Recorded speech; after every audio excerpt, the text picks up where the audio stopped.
Si alguien te dijo que la historia es aburrida, dale la vuelta.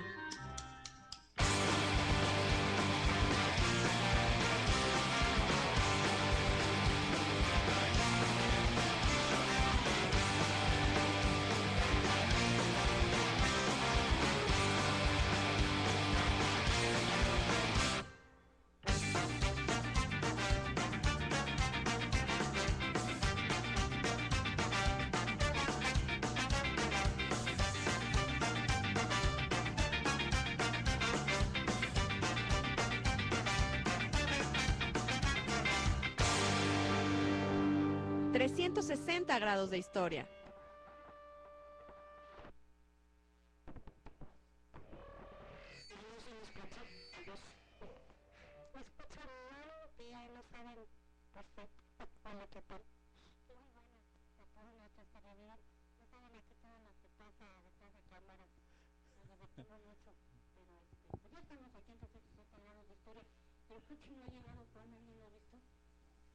Ah, ya se está riendo. Muy bien, ¿y tú qué tal? Ah, sí. No, no te preocupes, eso es lo de menos. O sea, sabes que con su módica. No, no, no es cierto. No, no, eso no, no, nunca lo hagan, ¿eh? No, no, no, para nada. Sí. No, porque esos exámenes sorpresas son los que más nos hacen aprender, aunque Por supuesto, sí. Yo creo que incluso pues ahí sí podría ser como tema abierto, ¿no? O sea, de realmente de lo que pudieras, pues no tanto así, pero por lo menos sí de lo que te puedas acordar o de algún tema que te haya sido interesante y pues bueno, a partir de ahí explayarte. Desgraciadamente creo que nos ha faltado como poder aplicar la interpretación personal, ¿no? En la parte del desarrollo histórico, porque pues bueno, desgraciadamente pues siempre ha sido como muy repetitivo a veces de fechas, de nombres, de circunstancias. de contestar cuestionarios, de Claro, copiar, ¿no? y que piensas que tal cual como viene escrito en el libro, tienes que repetirlo, ¿no? Y esa repetición tiende a ser muy tediosa y aburrida. Sí, claro. Entonces, pues el chiste más bien es como poder tratar de interpretar a tu parecer varias de esas circunstancias de algún momento histórico, de Claro. algún personaje, y pues darle rienda suelta también pues a esa parte de la creación literaria, ¿no? De hecho hay muchas novelas Así es, históricas así es. que pues bueno, tienen sus dosis de fuentes, tienen sus dosis personales del escritor, ¿no? Yo siempre he dicho que la historia es la vida misma, ¿no? Y Por lo que supuesto. estamos contando es lo que aquellas personas vivieron y Así seguramente alguien va a contar lo que nosotros vivimos. Exactamente. Y eso es la importancia de que pues pongan a leer a los muchachos, que ellos también pues poco a poco se empiecen a foguear en la lectura y pues a escribir, no hay de otra. Claro, ¿no? porque son seres de carne y hueso como Exactamente, nosotros. así es. Y así vamos es. a ver hoy Segundo Imperio. Sí, hoy vamos a hablar sobre todo ya de este proceso del siglo XIX. El programa anterior, recordarán, nos quedamos ya hasta el primer imperio con Agustín Iturbide, ¿no? Y hoy precisamente vamos a hablar todo este proceso a partir de 1824 hasta los inicios del Porfiriato, ¿no? Entonces Perfecto. tenemos muchos años, muchísimas anécdotas, porque incluso, pues bueno, a propósito de la conmemoración de este domingo, que es la batalla del 5 de mayo, Claro. que pues bueno, muchos se sienten vanagloriados por este hecho histórico. Hasta la película creo que va a salir este fin de semana, ¿no? Sí, exactamente. Hoy se estrena, de hecho, hoy 3 de 5 mayo. de mayo. Para bueno, empezar a llenar las salas. Y bueno, vamos a ir a describir un poquito pues los pros y los contras que trajo consigo. Indudablemente, pues sí es una gesta militar muy importante. Son de esas pocas ocasiones que realmente, como dijo el general Zaragoza, las armas mexicanas se vistieron de gloria, porque claro. así fue, indudablemente, y ningún historiador lo va a poder negar. Pero sí trajo consigo toda una serie de circunstancias y sí dio a notar una serie de carencias. Por supuesto. Desgraciadamente, pues la figura de este personaje a los meses después del 5 de mayo, en septiembre, pues fallece, ¿no? Ignacio Víctima Zaragoza. de fiebre amarilla. Qué barbaridad. Y pues se pierde una de las grandes mentes militares del momento, Estrategas. desgraciadamente, ¿no? Pero también vamos a mencionar algunos que no son tomados tan en serio, ¿no? Como el mismo Porfirio Díaz, que en esos momentos también era general. Era de Benito general Juárez. Y además un general destacado. Por supuesto, él participa también en la batalla del 5 de mayo y bueno, años después, ya cuando pues empieza todo el proceso de declive del Segundo Imperio, pues resulta ser pues el personaje que vuelve a retomar la ciudad de Puebla, que ya había sido invadida por los franceses, logra replegar las tropas, tomar la ciudad de Puebla y por ello es conocido como el héroe del 2 de abril. Y eso no lo sabemos muchos, ¿eh? Exactamente. Entonces, pues sus estrategias militares que desde pues, los primeros años de la época de la reforma, de este proceso de las intervenciones extranjeras, pues le sirvieron y le fueron aumentando grados militares, pues bueno, con esa batalla épica, pues va a saltar a la luz, pues como uno de los personajes militares importantes de aquellos momentos, hasta ser considerado como mano izquierda del propio Juárez, ¿no? ¿Por qué no mano derecha? Porque en su mano derecha estaba Sebastián Lerdo de Tejada. Ah, claro, por supuesto. ¿No? Que es el que va a secundar después en esa pues serie de circunstancias en la presidencia de Benito Juárez, ¿no? Se trata de reelegir, vamos a hablar de ese proceso ya conforme vayamos avanzando. Así es. Me gustaría que, bueno, pues pudiéramos ir retomando parte de este proceso. Estamos hablando ya de a partir de 1824, ¿no? Viene la Constitución de 1825, que es una de las primeras constituciones que se establecen. Incluso pues esa constitución va a originar pues este proceso del conflicto con Estados Unidos y sobre todo de las colonias del norte, que es Texas, por ejemplo, ¿no? La famosa batalla del Álamo, ¿no? Con esta circunstancia, pues en esa constitución, que solamente vienen 7 artículos, es nada más, ¿no? Uno de ellos que ya estaba implícito era la abolición de la esclavitud. Sí, claro. Cosa que en las colonias del norte, sobre todo en el área tejana, todavía estaba permitido. El sur de Estados Unidos. Exactamente. Entonces, cuando todavía Texas formaba parte de Coahuila, ¿no? En esas circunstancias, pues bueno, muchos de estos elementos pues no van a ser muy bien vistos por los mexicanos tejanos de esa situación. Entonces, pues obviamente, pues para no permitir la pérdida de sus tierras, la pérdida de su mano de obra, pues se van a sumar al movimiento de redención, ¿no? Recordemos que pues para aquellos momentos pues era muy costoso mandar militares, ¿no? Ya sea las tenían que mandar en embarcación, es decir, de la Ciudad de México tenían que marchar a Veracruz. Y de allí y de Veracruz, pues saltar hacia la parte de la frontera, ya con el famoso río Bravo, ahí más o menos a la altura de la ciudad de Matamoros, ¿no? Y de ahí, pues volver a tomar monte, ¿no? O irse caminando. Entonces, es mucho pues, más lejos. Meses de trayecto para llegar y además costos muy exagerados porque pues también comen, ¿no? Y bueno, además en un país, bueno, ya con muchas carencias económicas por la guerra, tantas guerras, tantas división entre los mismos mexicanos. Por supuesto, porque incluso en estos momentos pues recordarán que el imperio de Iturbide pues resulta infructuoso porque no había dinero. Incluso él es uno de los primeros que establecen los primeros billetes, ¿no?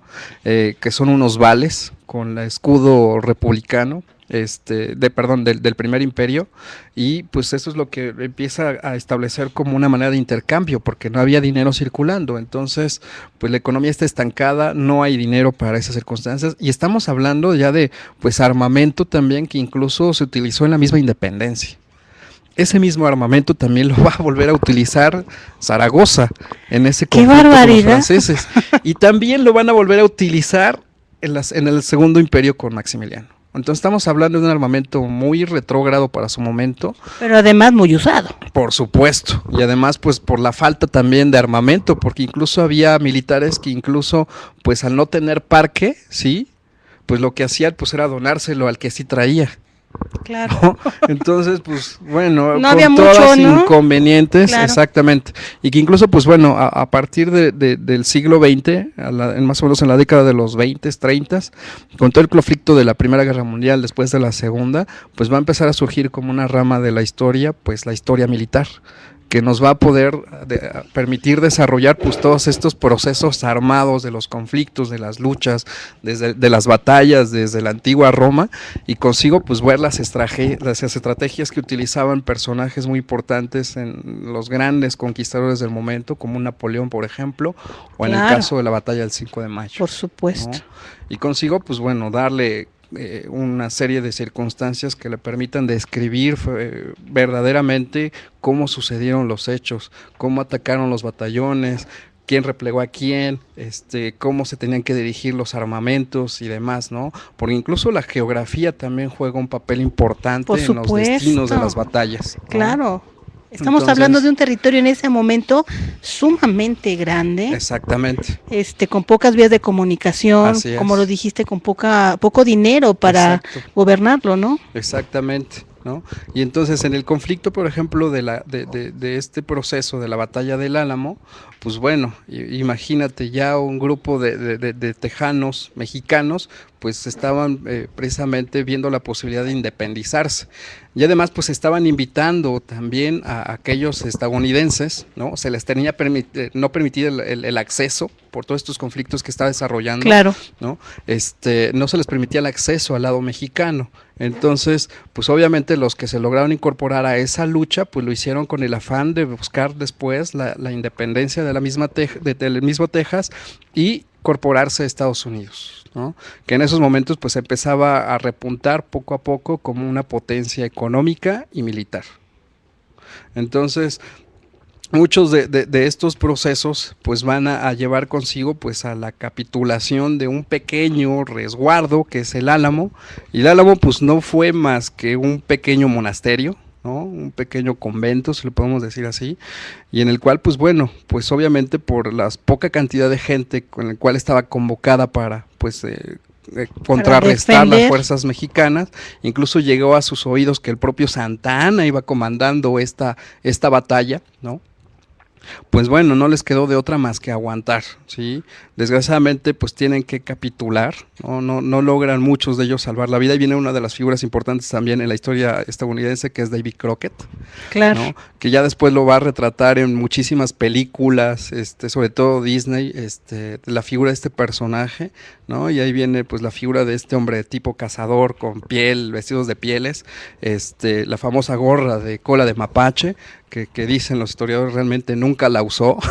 Ah, caramba. No, sí, no. Dijiste David Crockett y me imaginé la cola de mapache. Exactamente, porque incluso pues ya sacaron, tú recuerdas, había Claro. había caricaturas, Sí, había por películas, supuesto. precisamente pues tratando de transformar esta percepción del mártir, del héroe estadounidense, pues que va a luchar por la búsqueda de un ideal, ¿no? Que era la independencia de Texas, ¿no?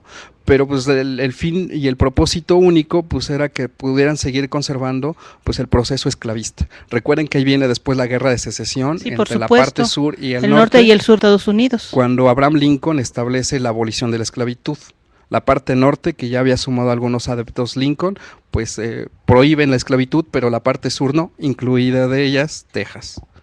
Y bueno, estamos hablando que de ese lado Texas, lo que es Mississippi, se basa la economía en la esclavitud. Exactamente, Nueva Orleans Nueva fue Orleans, un gran así es. punto de trata de esclavos. Incluso pues se supone que todo este proceso también del comercio de esclavos estaba reglamentado. Muchos eran a base del pirataje. Desgraciadamente tribus enteras del continente africano fueron exterminadas para traerlos como fuerza de trabajo al continente americano. Y nosotros también lo hicimos, ¿no? Toda en esta parte también la explotación de las minas hacia Oaxaca, Claro, Guerrero, el norte. Veracruz, ¿no? Que vemos todavía pues este mestizaje con las razas negras, pues son muy profundas, precisamente debido a esta incorporación de la mano de obra La tercera raza negra. mexicana, ¿no? Por supuesto, y que afortunadamente algunos investigadores o antropólogos pues se han visto bien a la tarea pues de volver a renombrar y colocarla en su justo lugar. Claro, porque pues, existe. es parte de nosotros. Sí, claro. Nosotros ahora ya somos un mestizaje muy variado, desde grupos europeos, grupos africanos, asiáticos, por supuesto. ¿no? O sea, ya somos un conglomerado de muchísimas culturas, y eso es la globalización también, ¿no? Definitivamente. Entonces, pues bueno, capitula toda esa parte del proceso del Álamo, viene incluso también la famosa guerra de los pasteles, ¿no? En la cual un batallón ahí en Que Tacubaya, nos duele, ¿no? por supuesto, porque pues ese fue el inicio de la invasión francesa. Pero a ver, ¿tú qué sabes de estas cosas? ¿Qué es eso de la guerra de los pasteles? Nos imaginamos los pastelazos de un lado para el otro. Lo que sucede es que en algún momento en una pastelería francesa allá por Tacubaya, ¿no? Que desgraciadamente ya el establecimiento ya no existe, que hubiera sido muy interesante poderlo haber conservado como elemento histórico, claro, ¿no? Pero ahí en Tacubaya se encontraba esta pastelería, y dicen que en algún momento un pequeño escuadrón militares pues se acercaron a comprar y a consumir parte de los productos que nunca pagaron, ¿no? Entonces el dueño de la pastelería se sintió muy ofendido y levantó una demanda, pero pues como nadie del gobierno le hizo caso, pues estableció su demanda en la embajada de Francia, que a su vez pues bueno, llegó hasta los oídos del Imperio francés. Y entonces que nos mandan al batallón. Exactamente. Entonces, para cobrarse los pasteles. Exacto, que en aquellos momentos pues estamos hablando de 600,000 pesos. Uf. Era un dineral. Era un dineral, momentos, ¿no? Sí. De los 6 ceros que ya se quitaron en la Imagínate. devaluación, pues más o menos échenle un cálculo, ¿no? Entonces, pues bueno, nadie le quiere pagar, ¿no? Entonces, en ese proceso, pues el gobierno francés se ve obligado, pues a insistir, ¿no? Y toman la base de San Juan de Ulúa, en Veracruz. Entonces, para poder cobrar esa deuda, toman la base naval. Y a su vez, pues bueno, ellos se van a hacer cargo de la aduana de Veracruz. Entonces, todo lo que se comerciaba, pues tenía que pasar por las manos francesas. Uf. Ese era el pretexto, porque la idea en sí, y por eso y después el proceso del Segundo Imperio, era establecer un monarca o dejar a alguien de la casa imperial francesa que se hiciera cargo de todas estas tierras americanas y a su vez poder controlar y minar el crecimiento económico y de militar de Estados Unidos, por supuesto, que ya en Europa empezaba a preocupar y que hasta la fecha lo sigue nos sigue preocupando. Claro, sí. Entonces, en ese proceso, pues bueno, estamos hablando de también una serie de circunstancias que incluso la misma España trata otra vez de volver a retomar la colonia, no lo consigue, es repelado por incluso pues Guadalupe Victoria, ¿no? El mismo Santa Anna también lucha en este proceso y pues bueno, imagínate las grandes comilonas de este personaje, ¿no? Incluso está la versión histórica que en algún momento de estas batallas y llenas de gloria, pues manda llenar de ponche y vino las fuentes de la Alameda Central para que la gente, el pueblo también pudiera convivir con él. Ajá. De esa gran victoria, por ejemplo, ¿no? Y este personaje, desgraciadamente, pues ante la pérdida del Álamo, ¿no? Perdón, después de la batalla del Álamo y la pérdida de su ejército y de Texas, pues se ve obligado y en la necesidad a respetar la independencia de Texas, ¿sí? Con tal de que él pueda salvar la vida, ¿no? Entonces regresa a la Ciudad de México y en ese proceso de la Guerra de los Pasteles es donde pierde una pierna, ¿no? Entonces ya degradado de la imagen pública del hombre importante, ¿no? Del hombre pues glorioso. Ya el pueblo ya no le empieza a hacer mucho caso, ¿no? Y ahí es donde le compone la famosa canción de la cucaracha. No me digas. Claro que sí. Él es el cucaracho. Así es, la cucaracha ya no puede caminar. Exactamente. Oye, bueno, Santa Anna fue hombre de sol y de sombra. Sí, fue un hombre muy extraño y muy afortunado también porque siempre supo colocarse en los momentos y en las situaciones indicadas. Era muy bueno como para establecer relaciones, ¿no? Sus vicios pues eran tener mujeres, le encantaban las mulatas, ¿no? Por eso tenía algunas haciendas en Veracruz. Le gustaba mucho la apuesta, las peleas de gallos, por ejemplo, ¿no? El vino y los fandangos. Entonces, pues bueno, vicios ya muy arraigados. Exactamente. Incluso dicen las malas lenguas y algunos historiadores que a veces, pues, cuando veía que ya la batalla ahí la llevaba, que iba ganando, pues dejaba a cargo a algún capitán o a un general para irse a echar la fiesta y el jolgorio. Así es. O sea, no se quedaba a ver cómo ganaba. No, eso le pasó ya después de la batalla del Álamo. Entonces, fue una serie de circunstancias, ¿no? Entonces la imagen de Santa Anna queda degradada. Incluso él vuelve, ya después se ve la necesidad de salir exiliado hacia Cuba. También fue exiliado en Colombia y después en Estados Unidos. Y trata de prestar sus servicios a un Juárez, ¿no? Que nadie le hace caso, ya está degradada la imagen de ese personaje. Y hasta el mismo Maximiliano. ¿Cómo crees? Pero sus asesores le dicen, no mejor este cuate, nos va a ir mal. Claro. Sí, así es. Este muchacho muere de más de 80 años. Muchacho. Así es. Oye, pero pasó la historia como el negociador de la mitad del territorio mexicano. Este personaje salteaba incluso pues este proceso de los periodos presidenciales, ¿no? Con Gómez Farías. Y entonces él dejaba durante un tiempo el puesto, se lo dejaba a Gómez Farías para que él se hiciera cargo del gobierno. Ya cuando veía que había algún pleito, algún desavenencia, echaba a correr. Ya voy para allá, ¿no? Entonces, así estuvo prácticamente casi 30 años. Controvertido el muchacho. Exactamente, así es. ¡Qué 11 barbaridad! veces fue presidente. 11 veces. Sí. En ese proceso pues viene la famosa intervención extranjera, ¿no? Estados Unidos, ya después de que, bueno, puede sortear esa guerra de recesión, ¿no? Pues viene a invadir, pues a tratar de pedir la compra de los territorios, se ve obligado incluso el gobierno mexicano a tener que vendérselos ante la inminente invasión.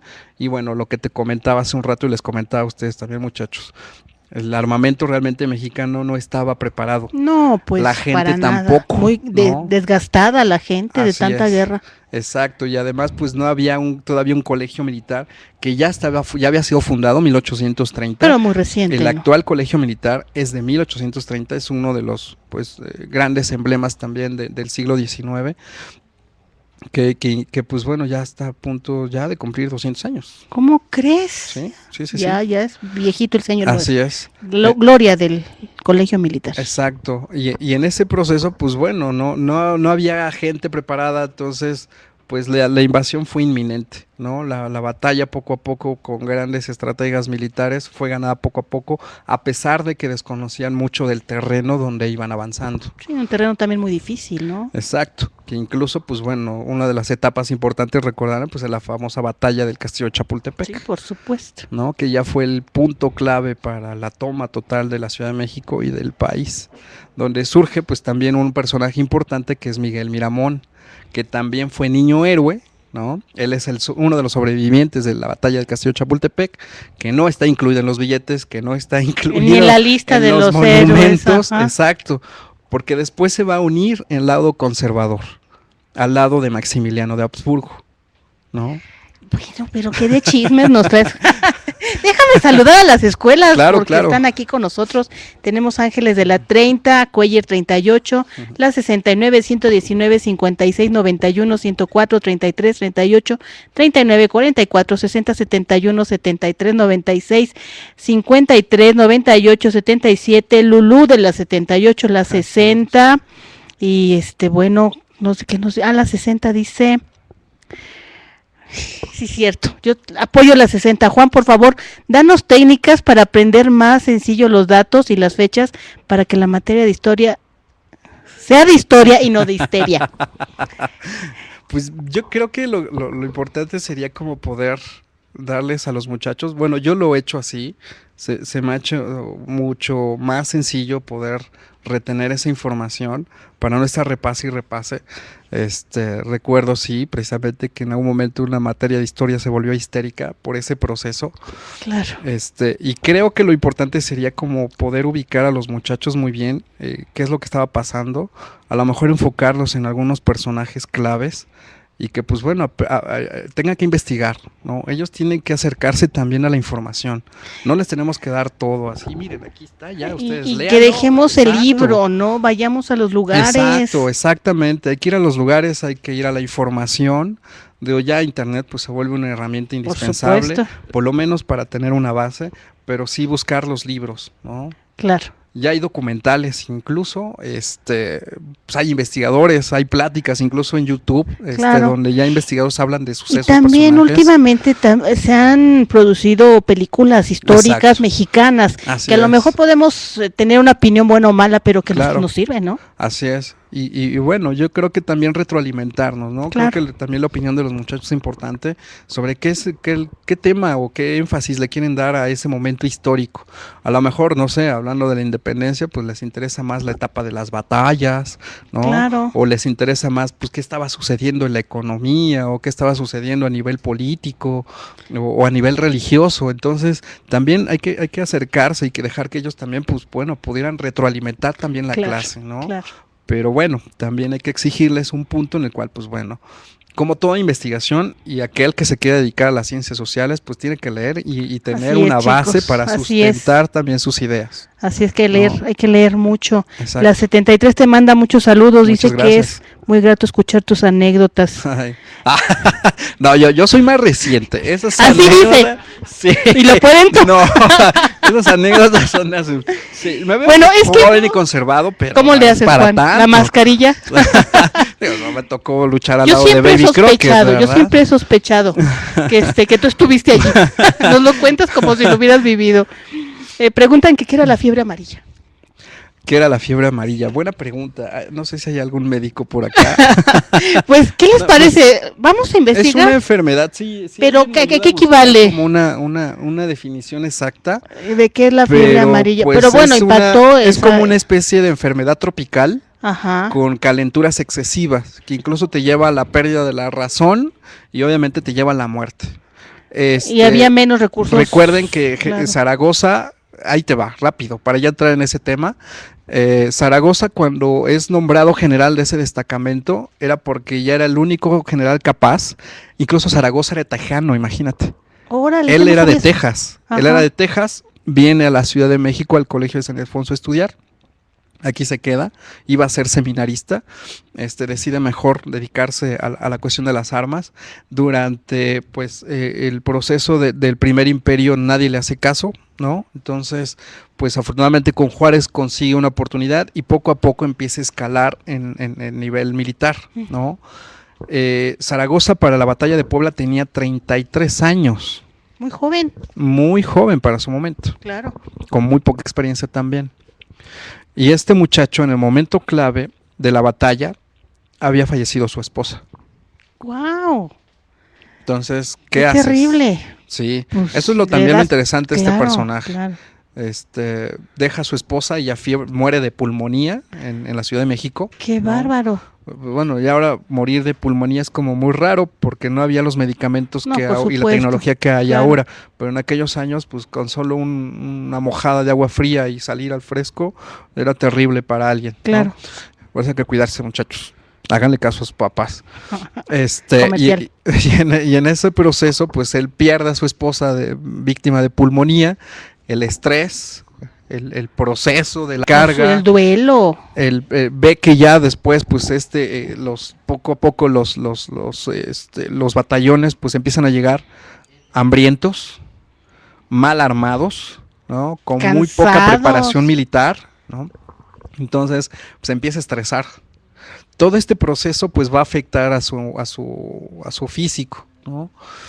A tal grado que bueno, en unos meses más, pues con todo este proceso y demás, pues le va a atacar esta fiebre que indudablemente se puede contagiar uno en todos estos ambientes muy calientes, muy costeros. Recordemos que ya esa parte de la franja de Puebla hacia Veracruz es muy delgada, ¿no? Sí, es muy cercana, entonces parece ser que en este clima es donde pues él poco a poco empieza a desarrollar la enfermedad hasta que fallece en septiembre de 1862, me parece. Sí. Septiembre del 62, unos meses después. 62. La batalla del 5 de mayo. Sí, estamos cumpliendo que 151 años. 151 años de la batalla de Puebla. 33 años tenía este muchacho. No, pues qué bárbaro, ¿no? Sí. Pues a lo mejor ese mismo estrés también lo hizo ser más Por aguerrido. supuesto, exactamente. Toda la carne al asador. Sí. Y pregunta también la 73, en el Segundo Imperio, ¿qué monedas se utilizaban?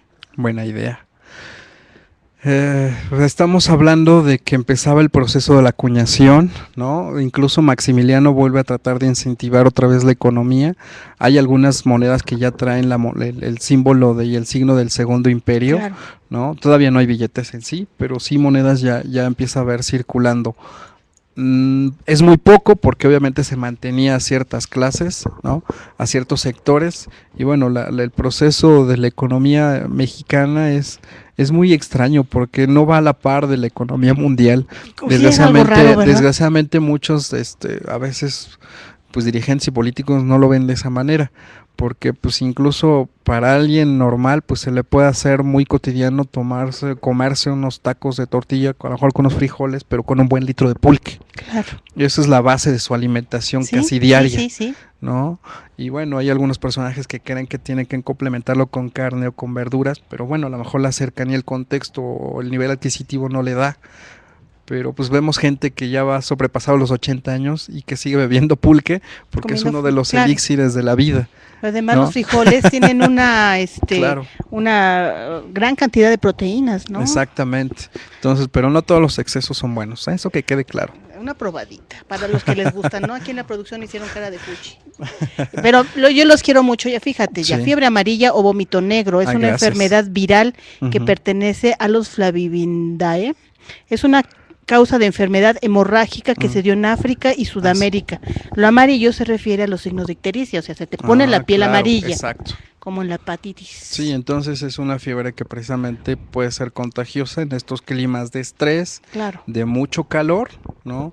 Y que indudablemente pues no te puedes dar cuenta por toda la carga de trabajo, de estrés que traes consigo, hasta que pues ya te tumba, ¿no? Y ya no tienes mucho futuro. Las 60, dinero o vales no tenían respaldo bancario. No.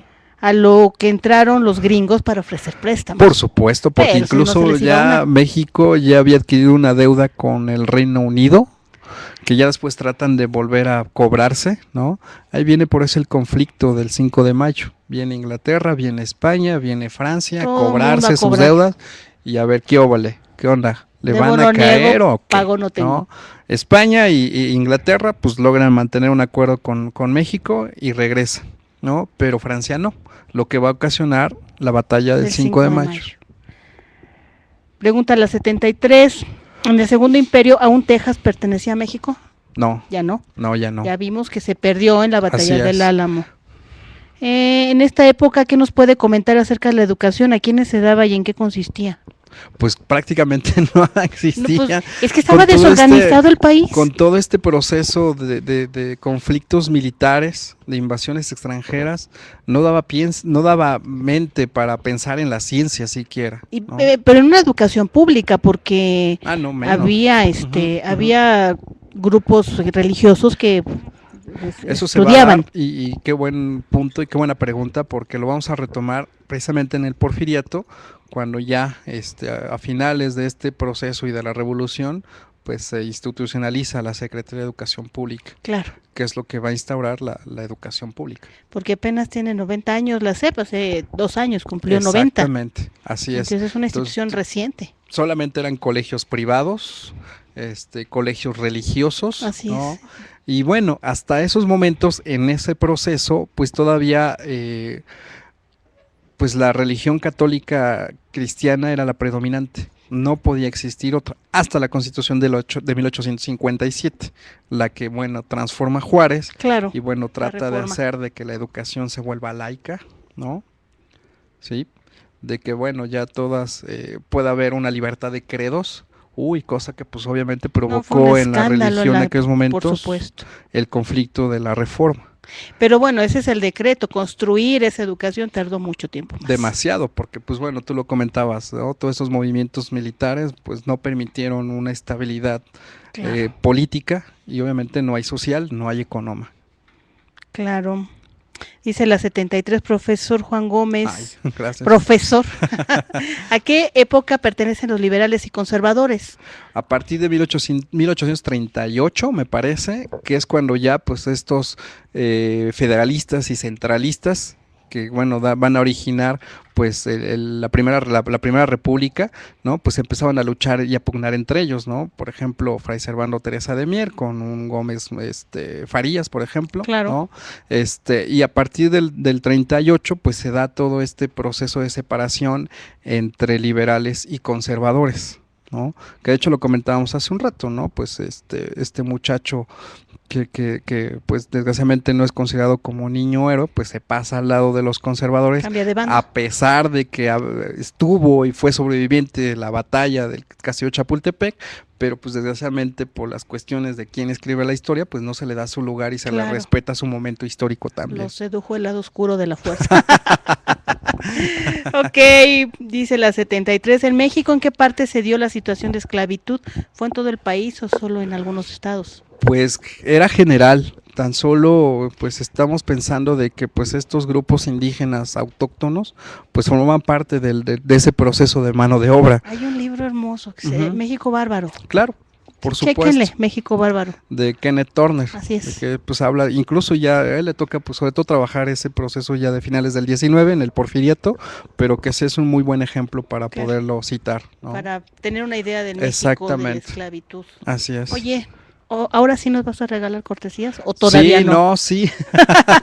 Porque llevamos un buen rato platicando. Vamos a hacerles una pregunta, ¿qué te parece? Ajá. Pero primero dinos a dónde nos vamos a ir. Bueno, está la invitación para ir a una caminata por San Ángel el próximo rico. Domingo 12 de mayo. Perfecto. Entonces tenemos tiempo. Para celebrar el 15 de mayo. Y el día de la mamá. Y el día del niño. Sí, ya ves que se vienen unos pequeños puentecitos. Poquitos, nomás. Semanas, en los próximos días. Y sí, las cortesías son para el domingo 12 de mayo. Es una caminata por San Ángel, muy interesante, muy colorida, ¿no? Perfecto. ¿Y la pregunta? Si nos responden, porque ahorita vamos a hablar precisamente de estos dos personajes. ¿Cuáles son los nombres del segundo emperador y de su esposa? Chéquenle, les repito la pregunta, el nombre del segundo emperador en México, por supuesto. Así es, en México. Y su esposa. Así es que esposa. Pongan mucha atención en unos momentitos, acá Juan les va a dar la respuesta. Y bueno, me guardo algunas preguntas para el final. ¿En qué nos quedamos? Pues bueno, estamos hablando ya de este proceso de conflicto de las intervenciones, ¿no? Desgraciadamente, después de la batalla del 5 de mayo, como todo suele pasar, solamente se gana una batalla, más no la guerra. Definitivo. Al año siguiente regresa a Francia otra vez, pero pues ya con un cargamento de 30,000 hombres. Wow. Obviamente pues ya no había cuerpo militar para poder soportar eso. El gobierno federal se ve la necesidad, ¿no?, de tener que regresar y tener que salir huyendo, ¿no? De hecho, todo el proceso de la República instaurada por Juárez, pues se ve la necesidad de estar vagando toda en la parte norte de nuestro país, ¿no? Y bueno, ahí un bando de conservadores precisamente, religiosos, algunos empresarios, ¿no?, habían salido a Europa para pues solicitarle a Napoleón III pues que pudiera poner alguien al mando de pues esta inestabilidad y de fuera de cabales, ¿no? Entonces pues salta a la luz pues la figura de Maximiliano de Habsburgo, ¿no? Con este personaje, su esposa Carlota de Amalia, pues salen muy entusiasmados, ¿no? Ellos vienen a nuestro país pues creyendo que les ofrecieron el paraíso. Exacto, se los pintaron muy bonito como si fueran agiotistas, ¿no? Pero se la creyeron también. Que sí, no, está súper padre, ¿no? Y se endeudaron como no tienes idea, ¿no? Más de sueños y de virtudes que de hechos y realidades, ¿no? Y bueno, ellos llegan al puerto de Veracruz, creyendo que iban a ser recibidos con gran pompa y todo, ¿no? Y no fue así, ¿no? O sea, no había nadie en Veracruz para recibirlos, solamente la pequeña comitiva que habían mandado los conservadores desde la Ciudad de México. Fue un pequeño golpe para ellos, pero pues todavía con muchas ilusiones. Se quedaron. Hicieron suyo el castillo Chapultepec. De hecho, pues después de todo el proceso de ser batallón y del conflicto con Estados Unidos, ellos van a construir el famoso Alcázar, ¿no? Que es una de las partes más bonitas en la construcción de este edificio, ¿no? Entonces el Alcázar del castillo Chapultepec serán las habitaciones de los emperadores. Entonces la parte que tiene la vista más hermosa desde ese punto. Además una construcción preciosa. Así es, las habitaciones, el mobiliario que llegó a subsistir y que bueno, alguno que otro presidente y su esposa pues mala vida mente lo utilizaron, ¿no? Y usaron de él. Entonces pues llegan, se instauran, ¿no? Y ahí viene de un proceso también políticamente muy interesante, porque Maximiliano siempre trató de tener un acercamiento con Juárez. Tú dime algo, sí. ¿Maximiliano era liberal? Sí, resultó ser incluso más liberal que el propio Juárez. Exacto, cosa que pues bueno, con el paso del tiempo estamos hablando de 4 años del imperio de Maximiliano. Y durante ese periodo, pues ya entre el grupo de conservadores y los religiosos, pues empezaron a decir, oye, pero pues, ¿qué onda con ¿quién me trajiste, no? Pues sí, ¿no? Pues no se supone que nos iba a echar la mano y que no sé qué. A mí me gusta resaltar mucho la figura de este personaje porque pues ya en un pequeño museo, que es el Museo Nacional de las Culturas ahora, claro, que es el primer museo en Latinoamérica, ¿no? 1825, de ser un lugar de resguardo solamente para algunas élites, para algunos personajes, Maximiliano lo vuelve público, donde toda la gente pudiera entrar, conocer, experimentar, saber y demás, ¿no? Democrático el hombre. Así es, se embellece el famoso Jardín Borda en Cuernavaca, para aquellos que lo conocen, y si no, pues bueno, y cuando vayan, pues no dejen vamos a ver de Jardín ir a Borda. conocerlo. Así es. Ajá, Carlota, pues bueno, que es la que pues, prácticamente la que daba las órdenes, pues le gustaba mucho viajar y conocer zonas arqueológicas, Teotihuacán, ¿no? Por ejemplo. Y bueno, durante ese proceso Maximiliano siempre estuvo abierto a diversas formas de expresión, incluso grupos indígenas. Hay una anécdota de que en algún momento recibió a un grupo de indígenas kikapús. Estos personajes forman parte de estos grupos salvajes, como les llamaban, de la región de los Apaches, zona norte y demás, ¿no? Sonora, Coahuila y demás. Y él recibe dignamente estos personajes pues porque ellos querían que se les respetaran los derechos de sus tierras. Desgraciadamente muchos de estos grupos étnicos pues quedaron en los dos países, México y Estados Unidos, ¿no? Cuando, bueno, desgraciadamente viene todo el proceso de exterminio también estadounidense, claro. Que no se les debe de olvidar a ellos, y desgraciadamente pocos de los que se pudieron salvar, pues no les quedó más de otra que quedarse en reservaciones, ¿no? Como encerrados en una cárcel. Sí, claro. Entonces, durante ese proceso, pues es uno de los últimos y de los únicos personajes, y lo puedo decir creo que hasta la fecha, que ha tenido la dignidad de por lo menos afrontar, ver de frente a cualquier manifestación, a cualquier grupo que, pues bueno, tenga ciertas ideas contrarias o que tenga ciertos pensamientos a lo mejor diversos o diferentes al propio, ¿no? Yo creo que hasta la fecha, ¿verdad? Sí, claro. Sí, no recuerdo mandatario que lo haya hecho, ni presidente actual, ni los pasados, ni nada, ¿no? Que por lo menos haya tenido la dignidad de acercarse a los pueblos directamente, claro. ¿no? Y hacerlo abierto y recibirlos en la propia mansión imperial, ¿no? Y desgraciadamente, pues todas esas desavenencias, pues no lo van a caer muy bien, incluso ya en la última etapa, ¿no? Durante ya la batalla clave en Querétaro, ¿no? Las fuerzas de Maximiliano empiezan a replegarse. Viene la victoria del 2 de abril de Porfirio Díaz, lo platicamos hace un rato, ¿no? Entonces, desgraciadamente son tomados prisioneros. Carlota se encuentra en Europa pidiendo auxilio, ¿no? Esos 300,000 o 30,000 hombres que hablábamos hace un rato tienen que regresar a Europa por todos los conflictos y las guerras que estaban allá. Entonces Napoleón III le dice, no, pues saben que regrésense. Y se queda solo. Y se queda solo, exactamente, ¿no? Entonces Maximiliano es fusilado junto con Miguel Mejía, ¿no?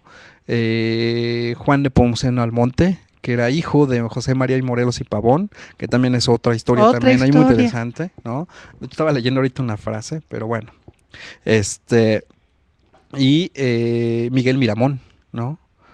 Que es el famoso niño héroe que estábamos comentando hace un rato. Sí, claro. Entonces ellos son fusilados en Querétaro en el Cerro de las Campanas, ¿no?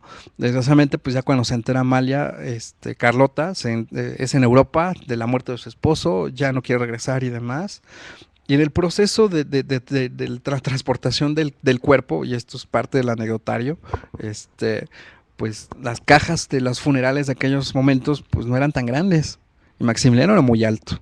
Sí, claro, que entonces, no cabía en la caja. Pues, medio prepararon el cuerpo en Querétaro, ¿no? Pasa una serie de desavenencias en el trayecto a la Ciudad de México.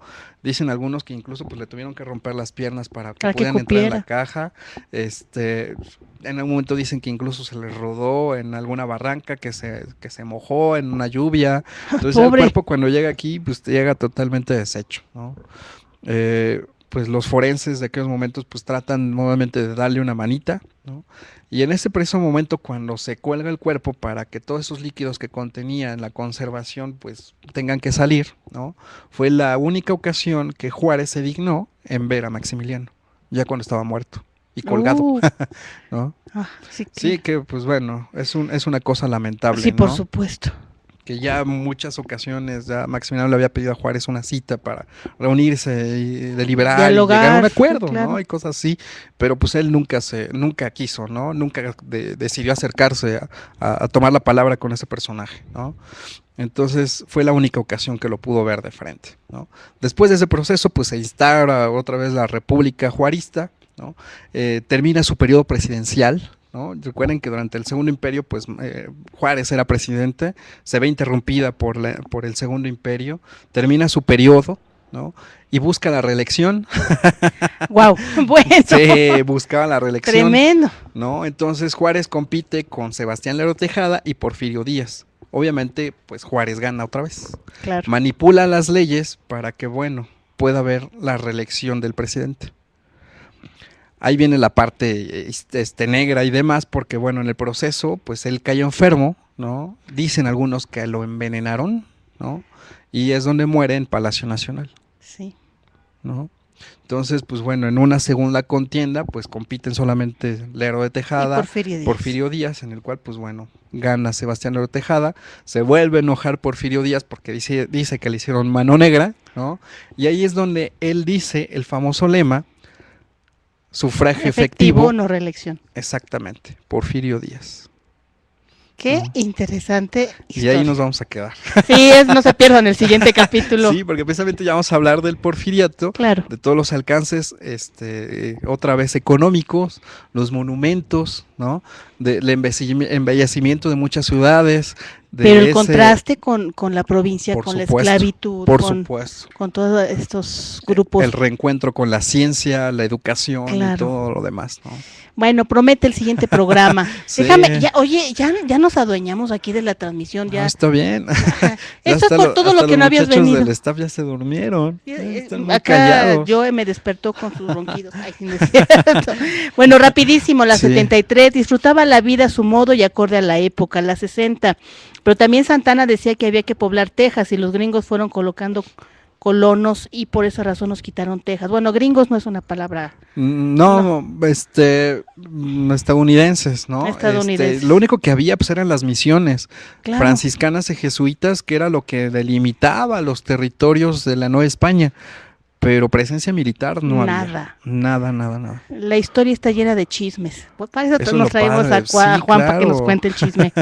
La 60 además, los estadounidenses tomaron Texas por todo el petróleo que había en indudablemente, así sí. Es. En la 69, la cristiada no es mexicana, pero retoma un pasaje de la historia mexicana. Supongo que es una película. La 73, felicidades a Juan. Gracias. Porque con su choro, digo, no es cierto, con su manera tan particular en que disfruta platicarnos de la historia de México, nos envuelve en esa magia para disfrutar y conocer más de la historia. La 33, felicidades. Con esa manera de platicar la historia, uno se empieza a interesar por ella. A mí aquí me tienen bobada. Yo ya aprendí de esta parte de la historia, Lulú. Me encanta cómo explica Juan, todo lo entendemos súper bien. La 69, la situación en Texas es similar a la de Yucatán en México, es decir, Texas le hace el favor de pertenecer a la Federación de Estados Unidos y los que nacen en Yucatán se sienten más yucatecos que mexicanos. Por supuesto. Bomba. Es una cuestión también territorial, de identidad totalmente diferente. Pero además, con los mapas que estuvieron pasando en la pantalla, yo entendí muchas cosas. Por este supuesto. asunto de quién se siente mexicano, ¿no? La 73, el coordinador de actividades tecnológicas comenta que en México se dio el esclavismo y Yenga es el nombre de un esclavo que luchó por la liberación de este grupo. Sí, por supuesto. Sí, que es lo que los comentaba hace un rato. Afortunadamente ya personajes, biografías, formas de vida, pequeñas rebeliones de grupos de esclavos empiezan a ser otra vez reconstruidas, pues para incorporarlas también a la historia, que desgraciadamente pues todavía no logra como pues ser muy conocida debidamente por las cuestiones de que es muy reciente, ¿no? 10 años, 15 años por mucho.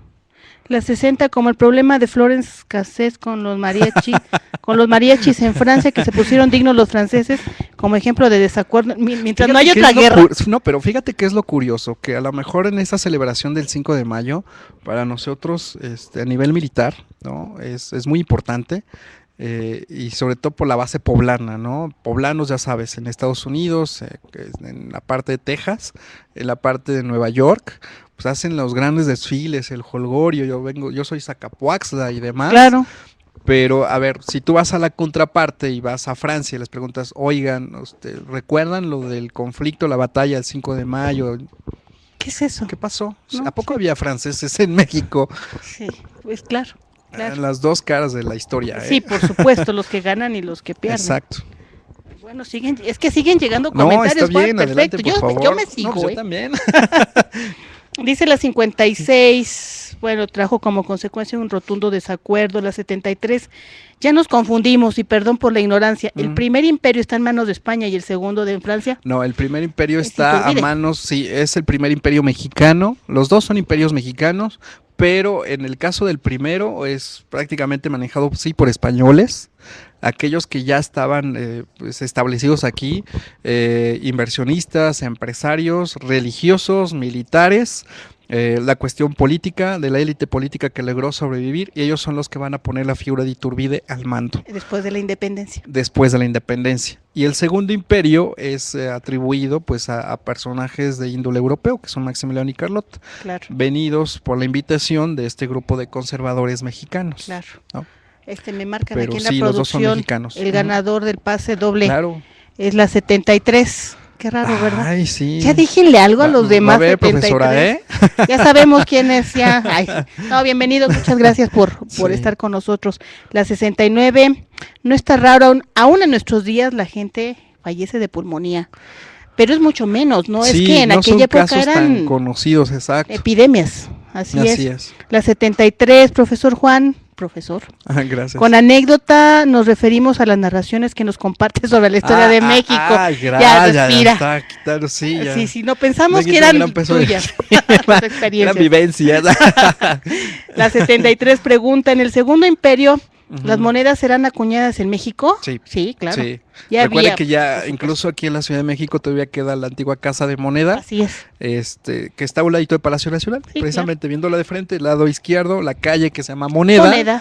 Por eso. Y a media calle de Palacio Nacional, al lado derecho, se encuentra la antigua casa de acuñación, que incluso ya después uno de los hornos fundidores dentro de Palacio Nacional, que se puede todavía visitar, cuando Carlota se establece y pone Maximiliano en sus oficinas, ya después de ir a verlo, ahí arregla una capilla, quita todo lo de la fundición y pone una capilla Carlota ahí, en esa casa de fundición, pero toda esa parte era la antigua casa de moneda. De hecho hay otra casa de moneda que ya está más hacia la zona de Santo Domingo, que es cuando ya se traspasa de esa primera casa de moneda a esta segunda, y que si ustedes lo preguntan, profesores, búsquenlo allá en internet como casa de moneda o casa numismática, y hay visitas guiadas para los muchachos, gratuitas, y vale la pena ir, porque ven las maquinarias, claro. Ahí tienen las muestras precisamente desde las primeras monedas a los billetes de Iturbide, a todo el proceso hasta la calidad. Está muy interesante. Hay que darle una vuelta. Busquen la información y si pueden llevar a los muchachos, en el Museo Interactivo de Economía hay una colección numismática también. Así es. De diferentes muestras en México, la 60.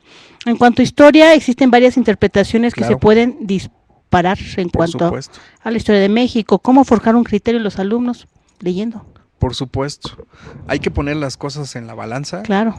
Por eso les hacía hincapié hace un rato de que hay que tomar un tema particular. Así es. En la cuestión de la investigación, pues bueno, mientras más específico pueda ser, es mucho más sencillo poder llegar a deducir una especie de verdad o a llegar a un criterio, ¿no? Cuando a veces hay elementos muy disparados, muy grandes, es más complicado, ¿no? Claro. Porque uno ve todos los factores que puedan ser importantes para desarrollar esa propuesta, ¿no? Entonces, mientras más específicos puedan ser los temas que van a trabajar, va a ser mucho más sencillo para ellos de explicarlos, de entenderlos y obviamente pues poder llegar a un consenso. Y un criterio propio, ¿no? Perfecto, así es la historia. Las 73, federales y liberales, ¿es lo mismo al igual que los centralistas y conservadores? Más bien es federales y liberales y conservadores y centralistas. Ok. Sí. La 69, tienen razón según nosotros, técnica 73. Bueno, ya también en el chat están platicando entre ellos. Sí, ya no entendí, pero la 60. Vámonos a ver, ¿qué pasó, Juan? La 69 dice, un invasor maximiliano que se enamoró de la cultura de México. Claro. Se preocupó por conocer algunos grupos indígenas. Fíjate, como anécdota rápidamente, y a lo mejor ustedes no se lo imaginan, pero en algunas comilonas, Maximiliano obligaba a que a los asistentes tenían que vestir como caporales y como chinas poblanas. Maximiliano en un momento sale en una de estas fiestas como vestido de caporal, pero no como se hace en aquellos años, que era el traje del chinaco derivado durante el tiempo en la utilización de la piel de res, ¿no? Que son las botonaduras del charro. El traje que viste en esa ocasión es de seda en color negro. Entonces, luce el primer traje de charro. ¡Qué padre! Maximiliano de Habsburgo. Qué padre, bueno, cosas que no sabíamos. ¿De dónde sacas tú todo eso? Se me hace que sí estuviste allí, Juan. Ya, no, confiésalo. Tienes una especie de pacto. Con él. No menos, ¿verdad? No vaya a aparecer no, aquí, para nada. Cruz. Bueno, Juan, tienes muchos comentarios todavía en el chat. Muchas gracias. Pues, yo no tengo inconveniente si quieren que nos los echemos de una vez. Yo creo que te los pasamos al final. Vamos a cerrar nuestra transmisión. Tenemos otro programa por ahí, pero creo que no llegó nuestra invitada del día de hoy. Ya veremos, pero pues ya nos dimos vuelo tuyo. Sí, me parece muy bien, y además porque bueno, ya nos quedan pocos programas. Sí, claro. Y quiero precisamente tocar ese tema también de la cristiada. Entonces, el próximo programa vamos a hablar del porfiriato y la primera revolución, porque bueno, algunos historiadores dicen que la cristiada, que estamos hablando de 1820 y tantos, es considerada la segunda revolución, ¿no? Claro. De hecho, en la cristiada, dicen las encuestas, hay más muertos que incluso en la independencia o en la primera revolución. ¿Cómo crees? Cuestiones religiosas. Sí, por eso les hago supuesto. hincapié eso de las constituciones, ¿no? La libertad de credos, de que solamente en algún momento pues se le permitía la religión cristiana católica. Todo ese conflicto desde el que se instaura la primera constitución del 24, lo viene arrastrando hasta 1917. Pero eso hace muy poquito. Hace muy poquito.